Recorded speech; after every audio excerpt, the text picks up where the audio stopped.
How much of a fan of Transformers were you beforehand, and how was it finding the voice for Optimus Prime? I was a big fan. I remember when the Transformers came on the scene back in the 80s, and I was a huge fan as a kid, and remember going with all of my neighborhood buddies to see the movie, the animated movie when it came out. And then, of course, the movies. They were great. I got to be in one, so that was fun. Got to see it. Yes, I saw it up close. Look. It was cool. It was really cool. Just because it's a big movie and they let you do things on big movies where they're like go to NASA and go hang out by the space shuttle. JPL and such stuff? Is JPL the one in Florida? That's Cape Canaveral. That's That's the one you went to? That's the one I went to. Wow, my gosh. Yeah, it was really cool. They let you do all kinds of stuff. Did you talk to Alan about this? Yeah. Did you get to plug anything in? Did you plug anything into anything? No, but I got to touch it and got to touch it. And Alan did break a spaceship is what we're hearing. Why is the shuttle program canceled? This is where it started. I met Optimus Prime. I met the truck that was on set. Yeah. The 18-wheeler, the cab, and the truck was there. So I was like, wow. Not a conversationalist. He ignored me for every question I had. Finding the voice, he's big. He's a truck. He doesn't. So he has a deeper voice. What was done before is obviously in my head as well. I will never not have that, in my head. Luckily, I can't even mimic his voice if I try, because his voice is like he has basement levels that it's that part of the country where they have extra basements, and then a parking garage beneath those basements. P5. And then a nuclear fallout shelter bunker below P5, below there. Yeah, that's where he's living. So luckily, this is a new version of it. So he's a little. He's a little funny here and there. He's got a little bit of a sense of humor. And so it's just kind of the big, he's a general, he's in charge of everyone. And he gets to say things like, roll out, and tell people to do things like, roll out. And so, that's what that was. We played with it and found something that we all liked, and it's been great. Sometimes you say, roll in. I said, roll in, Alan. Stop it. Roll on. No, it's not deodorant. So there were some bugs in the beginning. We got those. Cool. And then if we can go to Ines next at Bang Showbiz. Do you want to ask a question? Can you just wait us? I can wait. I can go to someone else instead. Yeah, no problem. We've got two Bens from Conservation. Whichever Ben would like to ask the question. Hey, Bens. For everyone. Bens. Just asking the question: how different was it acting as an animated character and more live action? When you've got you've got the sets there, you've got the cast there, you've got the crew there, and then how different was this for you and your process? It's a lot easier to do animated. My experience has been it's very easy. Much easier. Like, you can be at home with your family, your friends, your loved ones. You can eat the food you like at the place that you go to, and then go spend 4 hours, doing maybe two episodes, and get through 2 hours. Whereas a movie will take months. And you're away oftentimes and cold, and it's a bigger challenge when you do. Everything costs so much money in film and television that when you do a take, it's expensive. So you can't do as many as you want. But when we do, 3 in a row. Wait, let me improv some stuff. And you're not hurting anything to have an idea, you know. Exactly. If you know, so I've been on movies where some people have lots of ideas, you just added a month to the movie. Stop having ideas. You want to go home. We love your ideas. So creative, so Yeah. bouncy. It's great. Let's go. But that's the other thing too, is like this is our first time this experience being together. Yes. So we have not recorded anything together. So that's the difference too, is on set you're reacting to people in the moment live, and here sometimes I'm hearing their voices and sometimes I'm not. You're just doing this one, you're a little bit more scared. This one you're a little bit louder. This one a little bit faster, you know. And so you're kind of in a little bit of a vacuum there, but it allows you to give so many different versions of your lines and your dialogue. Exactly. I think the acting is still the same, though. I think people assume, like, when you're doing voiceover, it's like you can just kind of read now and it's not the same. I think that what brings it to life, all of us is still having, like, the motive and objective and, like, what does your character really want and their emotional needs. So, those characteristics still play into it as well. Totally. We do that too. We all do all that acting work too. Just want to clarify, we're always doing the prep work, character subtext. Yes. I'm bringing that every time. I'm not just every time. Right? Yes. Right. Me, Sydney and I, we're all doing that. Yeah.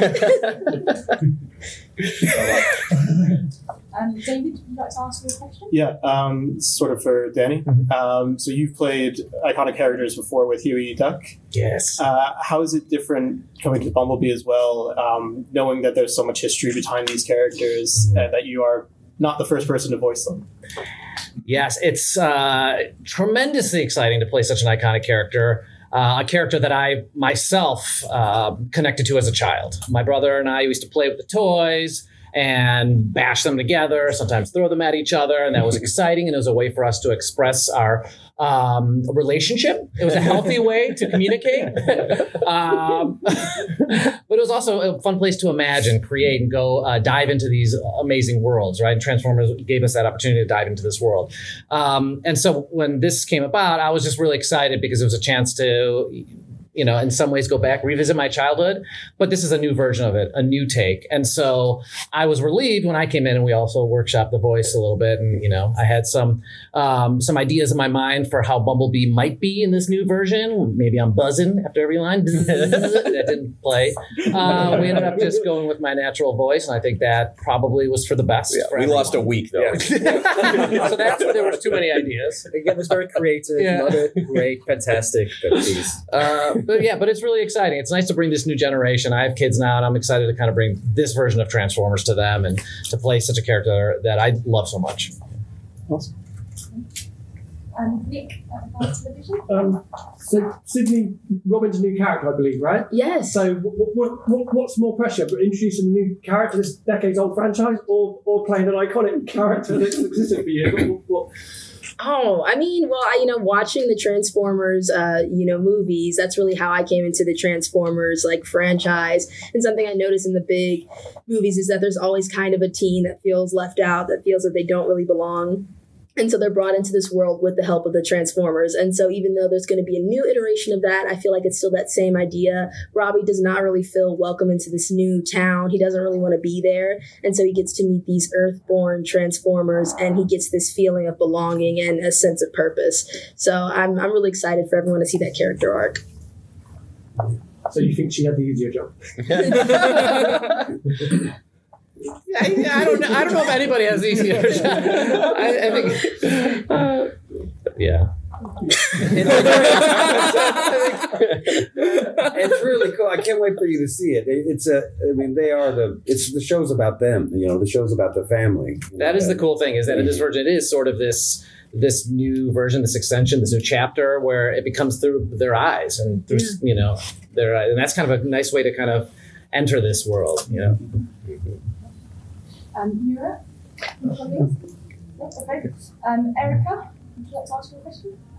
Well, majority of the questions have already been given. So just wanted to ask, what was really the most enjoyable about, creating this movie? And like you said, coming together suddenly in person now, but behind the scenes, you've all been doing it, kind of in your own, way through this cartoon, I didn't see scenes. that because I'm not being biased, but I love Optimus Prime. Ever since We all I was do. a kid. I love Bumblebee. God dare No, we all do. Let I her love speak. it too. Let her speak. No, it's just that, you know, how he mentioned that he tried to portray Bumblebee on his own. Same for Optimus Prime. But have you ever imagined yourself like playing these characters? And you know, what's the feeling? Because for my like, I'd like to ask this question for people that you know, right now they might be watching movies or cartoons, right? And then they grow up finding themselves in your shoes as well. yeah. What could you tell? That's a good question. That's a really good question. It's a thinker, right there. I definitely did not think of doing Optimus Prime ever in my life. It was not something I saw on, my bingo card. You have a bingo card? I do. Of things just like to do. checklists? Yes. Like, oh. It's pretty sparse. I never thought I'd have the opportunity to write Optimus Prime. I remember writing the characters Optimus Prime and Bumblebee for the first time and seeing that in final draft. I just kind of got shivers. Like, how did this happen?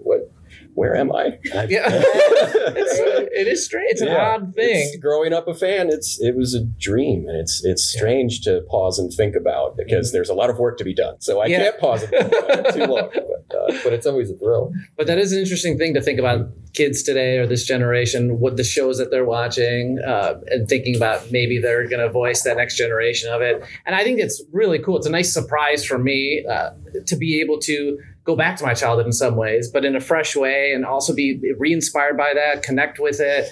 And it just makes it really joyful. I think all of us, came into it with like some, we all had a different entry point into the Transformers, universe, but all of us came in it, I think, as fans. So that's like a fun thing to jump into something as fans already. And I think that's a unique thing. It's really cool. It is. When I auditioned, they actually told me I was auditioning for Hometown Heroes. I didn't even know what that was. Yeah, they remember. So I remember getting, I was like, oh, cool. And they told me it was actually Transformers. And I was like, whoa, that like completely changes things. So, like you say, you never really know when it's going to happen. But I think it's really cool that a new generation can be inspired. And the hope is that, there can just be like new iterations forever. Like this doesn't really have to be something that goes away. And now like different generations can connect over the same thing, which is really amazing. Thank you guys. I love your answers. Yeah, who's your second favorite character? Just asking for a friend. It's not. Yeah! Still top two. All right. So Transformers is a franchise that has been with us since like the 80s. So there's very, very different iterations of it over the years. What was your entry point into the franchise?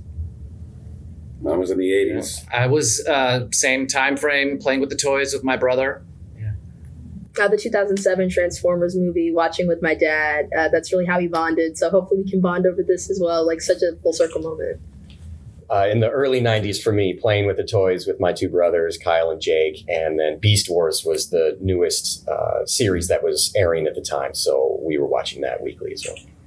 And I'm old G1.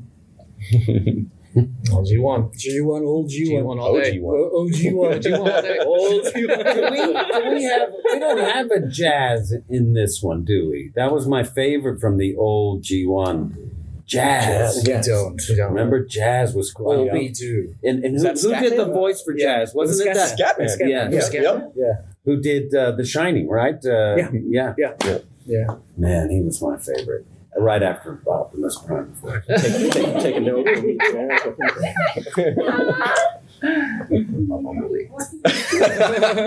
Right. Oh, that's it? Okay. Oh, wait, one more. Oh, I was just setting up when you asked me. Can I just thank you? Oh, sure. So in other Megatron is usually a villain in the franchise, but it seems like in this one he's a good guy. So was it refreshing to think of new uses for Megatron instead of having him as the bad guy again? Very. We this Transformers EarthSpark takes place after the Great War between Autobots and Decepticons, and Megatron plays a key role in how that war ended.